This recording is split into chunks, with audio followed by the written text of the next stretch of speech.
Hello and welcome to Lightways at Life Astrologer with me, Anna Isabel, and Joseph Crane is back. Hello, Joseph.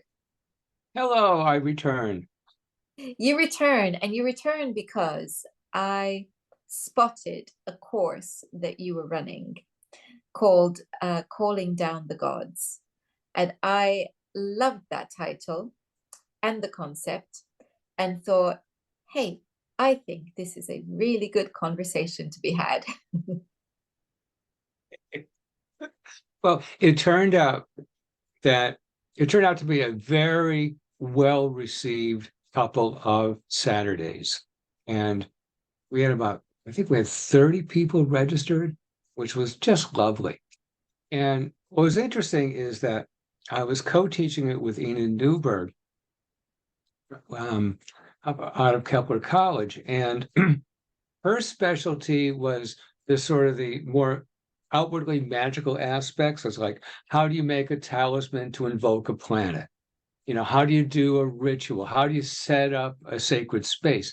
That kind of thing. I, as a more pedestrian astrological type, it's like, okay, what if you want to invoke planets, why? What for? What's the situation? How do you do it? How can you use ordinary objects to, I don't know about calling down as much. It sounds a little too hierarchical. I sort of like the idea of bringing forth that these are attributes that we all share with the heavens, we could say. Yes, indeed. I think that that's a very modern approach to this concept, the idea of that we share these attributes, which is of course true. And yet there is this element of the fact that we can't ignore that gods are not to be treated lightly. So, so Especially when they're further away from the sun. precise. And, I wouldn't like to get into an argument with Pluto personally. So,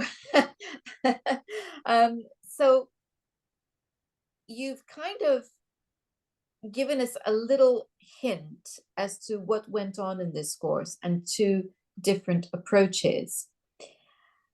And maybe it would be good to begin with, I think the first statement that you made, or the first question that you asked, which was why invoke them, how, and what do we do? Maybe that's three questions there in one that I've just given you.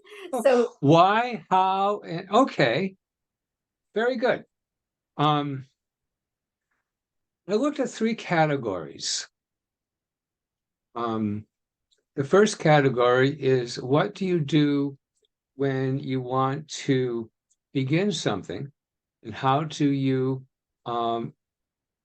utilize planetary resources and minimize planetary difficulties, aka electional astrology. Okay, I'll give you an example of that in a bit. That's number one. But there's also, as you were alluding to, Anna, what happens when you have like an impossible transit? Like I have a new client with Sun, Moon, and Mercury in the first 3 degrees of Aquarius. And yes, she is not looking forward to the movement of Pluto out of Capricorn. Okay, what happens then? And, thirdly, from a sort of a natal point of view, what happens with our planets that are like debilitated, like my wife's Mars in Cancer in the 12th house. It's like, okay, how do you work with Mars type energy when the indications are so bad in the natal chart? Because obviously situations come about where you have to invoke Mars. So now in terms of so that is the why. The how depends on evaluating planetary strength, but also evaluating closely what you really need. So my client with these planets in early Aquarius, she's pondering relocating and, feeling fairly isolated where she is. It's like, okay, what impact could Pluto have upon this? Well, first of all, you don't move to a war zone. You don't move to any place that what we call a Superfund site in the States, meaning they've had to invest a lot of money to get rid of environmental toxins that are underground. You don't go there. But instead, you have to make sure that what you select is as perfect as you can make it. And so, part of what we do by invoking the planets is warning about their ill effects, of course. But then there's a question of what then? Do you try to get rid of Pluto? Pluto doesn't like that. We So have this joke about, where does an 800-pound gorilla sit? Wherever he wants is the answer. exactly. So are you saying that there is something here about working in sympathy with planetary energy, that it's about asking, what is Pluto teaching me? What is Pluto energy? And how, instead of resisting it, I allow it to flow through me. How about negotiating with Pluto? Ha, good luck. Well, on the other, Persephone was allowed out 6 months because of her mother's ability to negotiate. Mind you, she did have a mediator. So no, what I mean is there's no point in, on one hand, we have a sort of fatalistic approach, and it's like, okay, universe, do to me what you will, I'm powerless. And that's not good, obviously. A you don't you don't pretend you're Pluto, in the sense that you don't use a completely sympathetic approach, nor do you resist. And there's a tendency to, okay, I have a Pluto transit, therefore I'm going to stay in bed and not do anything that may threaten me. And that is a waste of an opportunity. So yes, Pluto can teach us. It can teach us to get out of bed, to take risks, to not get caught up in the effects of what we do, but to do what's right. These are all possibilities. And also, it's about leaning into what may be painful. And again, you don't want to dive in and you don't want to back off. You want to have some sense of modulation. And a lot of the astrological counseling that happens, whether we know it or not, is about that kind of modulation. Indeed. And I think, I was jokingly referring to uh, Persephone being allowed out for 6 months because of her mother negotiating with Pluto. But as Yes. right, she did have a mediator, she did Yes. say to Jupiter, aka Zeus, do something, because how about I don't actually allow anything to grow for 6 months, Right. unless you do something. So this is a power thing, and it's obviously Pluto's about power. So are we saying, and we're picking on Pluto for obvious reasons, but it's the same principle applying Yeah. for all different planets. Are we saying, okay, so we take what Pluto is about, it's about power, the themes of power versus powerlessness. And That's one angle. Sure. there's experiences which I'm going through right now, which are making me feel powerless, or I'm finding people resisting my own power. Now, So what are we doing here? Are we saying, am I being too much of Pluto, as in creating resistance from other people, quite justifiably because I'm being too controlling? Or am I perhaps feeling very powerless and trying to assert my power, and other people don't like it? So, how do I negotiate, or how do I make my way through this labyrinth of confusion as to whether I'm being a tyrant or a victim? You learn from the world. The world will tell you.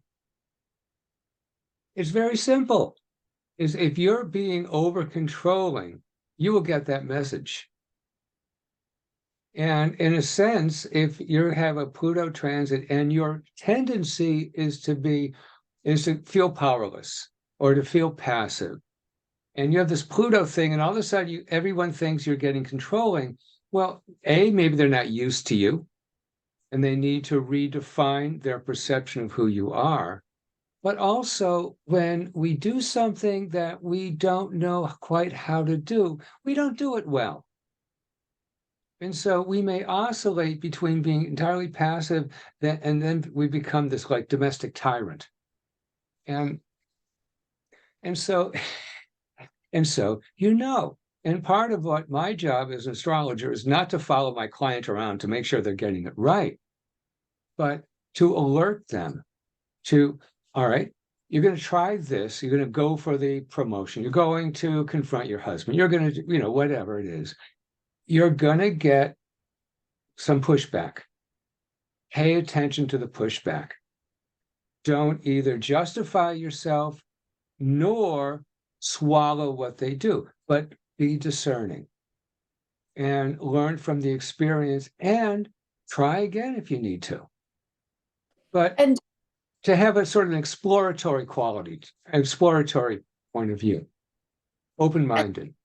and to remember that feedback, whether we are enjoying the feedback or not, is information, and not to be afraid of that. Because when I'm sitting with clients and they're saying, well, this is what somebody said, and it's very hurtful the way that it's been packaged and delivered, I I work with my clients and I say, is there any truth in what they said? Because, and then perhaps my client might say, well, maybe. And I say, okay, forget the package that it was delivered in and work with that bit of information, that bit of feedback. Okay, so that was true. Does it hurt to think of it as being true? Very often it does. So, okay, so now is it really true, or do you believe it to be true because it's what you fear about yourself? So there's all these steps that we can take when we're trying to understand the pain that's been caused and why it's there. So is it that this is really true? Let's say that I've been called an old hag or something of the kind. Okay, so what does that, so that's a fairly extreme statement. Is there any truth in it? Well, I am afraid that I'm getting older, or I don't like what I see when I look in the mirror. Okay, so is that statement then hurting because it's true, or is it hurting because you're afraid that it's true? And these are all the kinds of things, aren't they, that we have to pick through. There's the relational and there's the content. So the relational is, why is this person calling you that? Exactly. Okay. And so, this is where we can invoke planets that aren't Pluto in this case. Mercury has discernment, can have objectivity, can see things from multiple perspectives. So this is him, this is me, this is whatever. But there's also Venus. Venus is in tune to personal sympathy, um, is in tune to, it's also in tune to, let's say, whether we feel, or we're getting older, I don't feel very attractive these days, that sort of thing. Um, and so, depending on the situation, you may need to invoke bars and push back. And especially because you're feeling manipulated or put down, or there's some kind of a power thing that's being perpetrated on you, and you need to, um, and that's why this is how as astrology can help guide our lives. It's like, we talked earlier in the context of my book. It's like we have these capabilities. We have this ability to be strong, to put effort into things. We also have this ability to be magnetizing, to bring things toward ourselves and to put things into little pieces. So let's use those. And that's, I think, making me think about the difference between outer planets and inner planets, and just thinking that when we're going through transits of the outer planets, maybe we can look to the transits of the inner planets to help us find a way through whatever the dilemmas are being Absolutely. presented. Or progressions as well. You may be having a difficult transit, but by progression, let's say Mercury is Mercury sextile Uranus. It's like, okay, let's think outside the box. Let's take advantage of this and see what there is that we can discover that's fresh. It would depend on the signs involved and things like that. But that's what the astrologer does, is we take the symbols and we say, okay, this is how to apply it to your life today and to your crappy relationship with your boss, or your, wanting to date a coworker or whatever it is. So we're looking at progressions, and Okay. we're looking at, we can look at, maybe what we're saying too is look for the more harmonious transits, because they represent the allies that are going to help us through. So if we're looking for the sextiles, if we're looking for the trines, and very often it's easy to forget those, because they do tend to be more subtle. But if we pay attention to those, then we're doing two things. We're invoking their energy, which will be beneficial. But I think we're also doing something else. We are looking for the positive.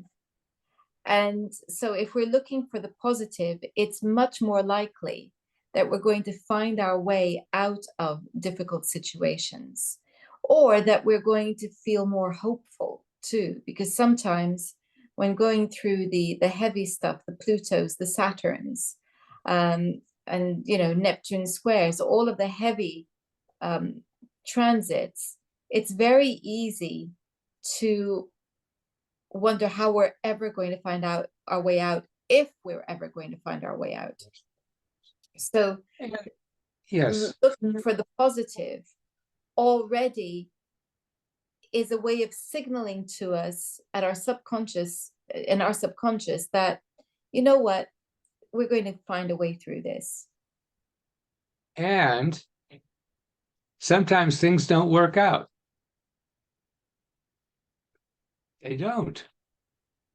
Saturn is still with us. And and so there is our sort of professional responsibility to work with people with, to create possibilities whatever the situation is. our adversary is helplessness.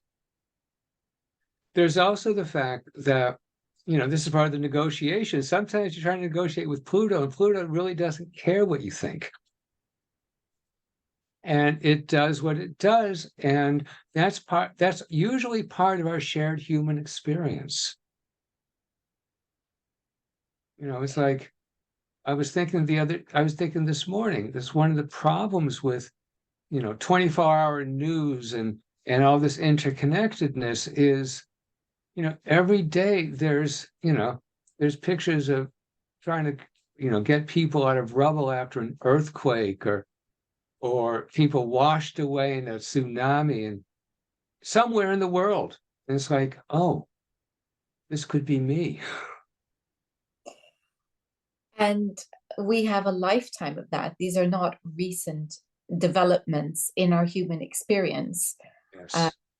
As long as I can remember, there have been earthquakes. As long as I can remember, there have been tsunamis, and not infrequently, very dramatic. This is not a recent occurrence, but the news always depicts it as though the world is ending now because this has never happened before. And look, this is happening now. And I'm thinking, no, actually, this is not new. I am old enough to remember this happening, a couple of decades ago, and even maybe 3 decades ago. Yes. So there's that tendency to exaggerate with the use of music, with the news. There's the music, and believe me, everybody, this is a hypnotic technique. I speak as a hypnotherapist. This is a hypnotic technique. And so be very aware that there is a lot in the world that is pulling you. And so you need to step back, as you say, and consider things a little bit more carefully. And yes, sometimes things don't work out, but again, they don't work out in the context of what we desire in the moment. Right. It may work out in the context of a lifetime. That's so right. This experience that is utterly devastating in this moment may be the thing that is going to create magic for you, beautiful magic for you in 10 years' time. Because we tend not to grow when we're complacent. So this could be the thing that you haven't got the courage to face up to and do. And it's stepping in, clearing the decks for you to be able to move forward and be happier than you ever were 10 years from now. So it's sorry. Yeah, you're reminding me. I have so many books written a few decades ago about astrology and transformation. I began to really dislike that word because usually people are kicking and screaming into change. And, we tend to romanticize the idea of transforming and becoming greater. And usually it's through very difficult times. But I also want to steer a little bit toward what's already positive. It's like we use astrology to solve problems. There are plenty of problems to solve, but we also can use astrology's guidance to help us live more abundantly, to take better advantage of the advantages we have. And I mean, that's one way and that's why I really like Marsilio Ficino's 3 books on life, especially the 3rd book. It's like, if you want to be healthy, if you want to do well in this sort of thing, this is how to do it. I use in this course a writing project I've started on the history of the nodes, and it's one of those things I started months ago, and it's so, it's got so many tentacles, it's so disorganized, and and I'm sort of going into new territory for me, and other things seem to be more urgent, so I put it aside and I forget all about it, and then it sort of banged me on the head. It's like, okay, Joe. And so I said, okay, it's time to put together a presentation. And what I did is I I used a Mercury talisman, my fountain pen. I ceremonially had a piece of paper and wrote title, colon. And I wrote a title. I crossed that off. I wrote another one that said, okay, it's good enough. And I started to write an outline. At a particular moment when Mercury was high in the sky, it was in Virgo, so it was fairly recently. And the moon was on the other side, conjunct Saturn in Pisces. It's like, you're not going to have any fun, no distraction. You're going to get to work. And I worked for about 3 hours straight. And I said, and at the end, I had the outlines of a PowerPoint, which of course I haven't looked at since. Well, again, when we first started the conversation, I was thinking about electional astrology. This is what we're doing all the time when we're doing electional astrology. Absolutely. We're asking, when is the best time to do this? And of course, when was the best time to do this means we're actually working with the energy of that time so that it's in alignment with our intention. And those of us who set a new intention at the new moon are doing exactly that. So this Right. is that we're And it's always helpful to do something overt, physical, bodily, movement, whatever, is appropriate. yes. So I think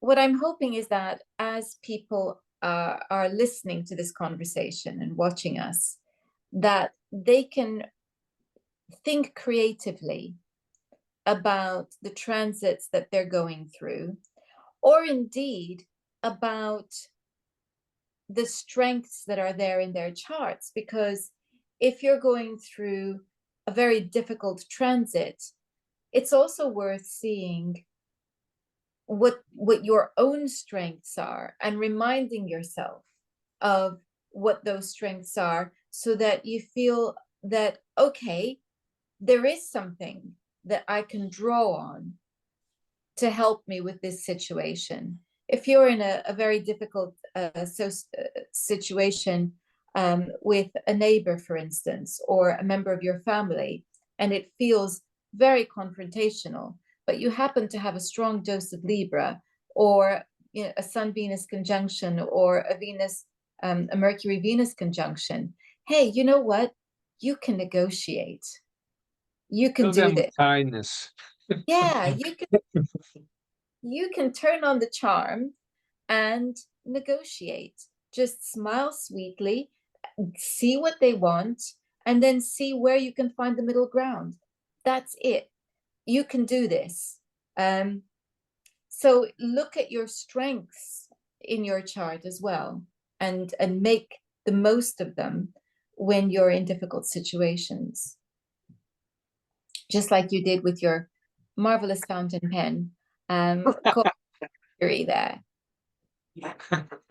It's a very interesting sort of raise your pen, then you unscrew it, and then you say title. Okay, I've begun. Excellent. Wonderful. Joseph, thank you so much for your You're time. welcome. And when I finish my project, we'll have another conversation. Absolutely. I was just going to say that. Please, yes. And in the meantime, if people want to find out more about what you are doing, how do they do that? They can email me, joseph.crane2@gmail.com, and say, put me on your mailing list. They can go through my website, which is astrologyinstitute.com, and find the same information and read all kinds of good stuff. And I love it when people contact me out of the blue and want things from me. Very good. Wonderful. I'll be putting a link to your website in the description box. Thank you. Thank you Okay, so much. very good. And thank you all for watching. Now, next time, we're going to be looking at forecasting with draconic astrology. Until then, goodbye.